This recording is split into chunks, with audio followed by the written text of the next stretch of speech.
এবং যেহেতু আকর্ষণ ফিল করি না, আমি আসলে ইন্টিমেসিটা ওভাবে কনজিউম করতে পারছি না, আমার খুব কষ্ট হয়। মূলত তার কাছে এটা মনে হয় যে আল্লাহ সুবহানাহু ওয়া তাআলা যেটা মানা করেছেন আমি তো ওই কাজটা করেছি, তাহলে এখন আমি কিভাবে আল্লাহর কাছে আমি এটা করব? হ্যাঁ, আল্লাহর ক্ষমা অনেক বড়, কিন্তু তারপরও আমাকে তো সোসাইটি জাজ করবে যদি কোনোদিন জানতে পারে। আপনাকে ধর্মীয় বিশ্বাসে আপনার সাথে যিনি এক মতাদর্শে আছেন ওরকম প্রফেশনাল আপনাকে সিলেক্ট করতে হবে। আরেকটা কোয়েশ্চেন, এবং এই কোয়েশ্চেনটাও খুব কমনলি বর্তমানে পাই। আমি একজন মেয়ে, আমার অ্যাট্রাকশন মেয়েদের দিকেই কাজ করে, এবং এখন আমার বিয়ে হয়েছে, আমার সন্তান আছে, স্বামীও আছে, কিন্তু আমি এই আকর্ষণটা থেকে বের হয়ে আসতে চাইছি ধর্মীয় কারণে, কারণ আমার ভেতরে এটা প্রচণ্ড কষ্ট দেয়।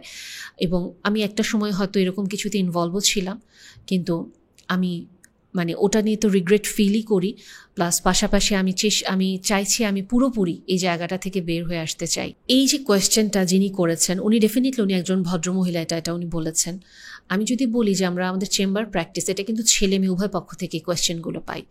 অনেক ক্ষেত্রে এরকম হয় যে ভদ্রমহিলার তো সন্তান হয়েছে, ওনার স্বামী আছেন, উনি হয়তো এটা মাস্ক করে চলতে পারছেন, বাট যখন একজন পুরুষ মানুষ এসে বলেন যে আমার আসলে ছেলেদের প্রতি অ্যাট্রাকশন একটা পর্যায়ে কাজ করতো, বাট আমি নিজেকে তৈরি করেছি ধর্মের কারণে, আমি মেয়েদের প্রতি এখন চেষ্টা করছি আমার অ্যাটেনশন আনার, আকর্ষণ আনার, বাট এর পরেও হয় না, এবং পারিবারিক চাপে আমি পরিবারকে জানাতে পারিনি, পারিবারিক চাপে আমাকে বিয়েও করতে হয়েছে, এবং আমার এই বিয়েতে আমি অসম্ভব চেষ্টা করছি আমার স্ত্রীর প্রতি দায়িত্ব পালন করতে, বাট আমি তার প্রতি কোনো আকর্ষণই ফিল করি না। এবং যেহেতু আকর্ষণ ফিল করি না, আমি আসলে ইন্টিমেসিটা ওভাবে কনজিউম করতে পারছি না, এবং আমার খুব কষ্ট হয়। আমি এখন পর্যন্ত হয়তো কোনো রকমে পারছি, বাট আমি জানি না কতদূর পারবো। বা কেউ তো দেখা যায় যে একটা বিয়ে হয়তো তার ভেঙে গিয়েছে, সেকেন্ড বিয়ে করছে ছেলেদের ক্ষেত্রে, কিন্তু তারপরও ফ্যামিলিকে বলতে পারছে না, বাট ইন্টিমেসিতেও সে ইনভলভ হতে পারছে না। সো এরকম বিভিন্ন কেসগুলো আমরা পেয়ে যাই।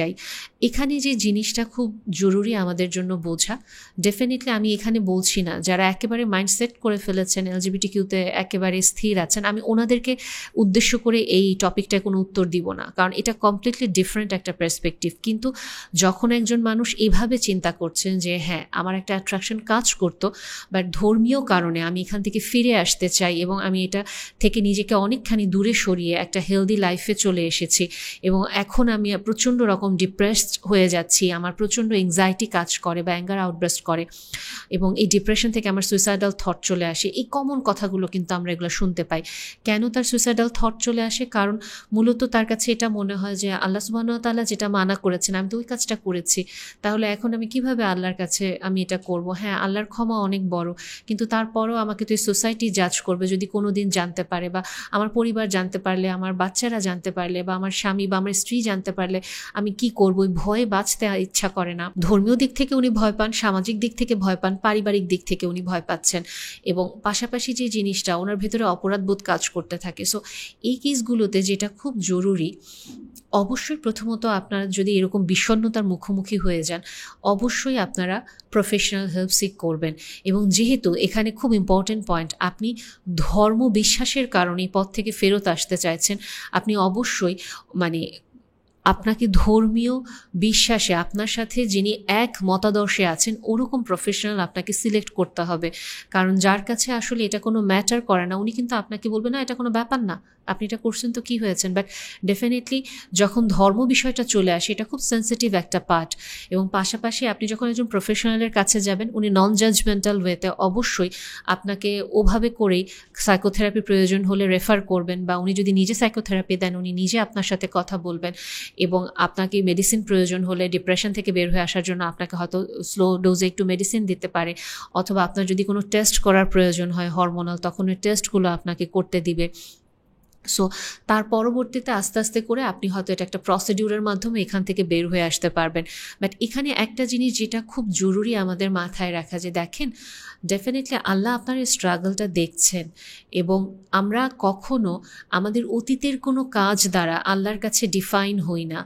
আমরা যখন একটা ভুল করি তখন আমরা ওই ভুলটা থেকে বের হয়ে আসার পরে যদি আমরা আল্লাহর কাছে অনুতপ্ত হই, মন থেকে ক্ষমা চাই, এবং ওই অনুতপ্ত বোধের কারণে আমরা কখনো ওই পথে আর ফেরত না যাই, ডেফিনেটলি আমাদের ইসলামিক রুলিংসে এটা আমাদেরকে বলেন যে আল্লাহ অ্যাকচুয়ালি তাওয়াবুর রহিম, আল্লাহ আপনাকে অবশ্যই ক্ষমা করবেন, কারণ উনি সবসময় তওবা অ্যাকসেপ্ট করেন এবং উনি এতটাই দয়ালু, আপনার মার চেয়েও বেশি উনি আপনাকে ভালোবাসেন। কাজে আপনার প্রত্যেকটা স্ট্রাগল উনি দেখছেন এবং উনি অবশ্যই আপনাকে এটার জন্য দায়ী করবেন না যখন আপনি এখান থেকে সরে আসছেন। এবং আরও যে জিনিসটা জরুরি, আপনি যখন একটা কাজ করেছেন এবং এখান থেকে আপনি আর ওই পথে নিয়ে আপনি ওখান থেকে সরে এসেছেন আপনার রিয়ালাইজেশনের কারণে, কোনো না কোনো একদিন যদি এটা সামাজিকভাবে এক্সপোজ হয় বা পারিবারিকভাবে জানে, আপনাকে এই জায়গাটা মাথায় রাখতে হবে যে দেখো হ্যাঁ ওই সময় হয়তো এটা একটা অতীত আমার, কিন্তু বর্তমানের আমি তো আসলে ওই অতীতের মানুষটা না। মানুষ প্রতিনিয়ত পরিবর্তন হয়, কিন্তু আমাকে কেন আমার অতীতের কাজ দ্বারা ডিফাইন করা হবে? সেই ক্ষেত্রে তখন আপনাকে এটা বিশ্বাস রাখতে হবে, যদি আপনি আপনার অতীতের মানুষটা না হয়ে থাকেন, তখন অন্যরা যদি আপনার দিকে কাদা ছুঁড়েও মারতে চায়, আপনি অবশ্যই আল্লাহর দিকে ঘুরে যান যে আল্লাহ তুমি যদি আমার তওবা কবুল করো এবং তুমি যদি আমার এই জিনিসটা কবুল করো, তুমি আমাকে সাহায্য করো অবশ্যই।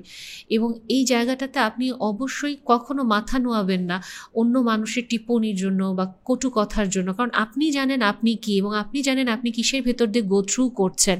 এবং এখানে আরেকটা যে ব্যাপার, যেহেতু এটা আমি সাইকিয়াট্রিক পার্সপেক্টিভ থেকে বলছি, হয়তো আমি এখানে আপনার রিলিজিয়াস যে কোয়েশ্চেনগুলো আসবে বা যে কনসার্নগুলো আসবে ওগুলো সবগুলোর উত্তর আমি দেব না। সো অবশ্যই এটা আপনি একজন নন জাজমেন্টাল ধর্মীয় স্কলার যে কিনা আপনাকে হুট করে মুখের উপর বলে দেবে না না না না তুই তো জাহান্নামী, শেষ, তোর কথা সব শেষ, এটা যে বলবে না, ওরকম আপনি কাউকে খুঁজে বের করুন যে কিনা আপনার জন্য নিরাপদ হবেন এবং তার ফিলোসফিতে আপনি বিশ্বাস করতে পারবেন।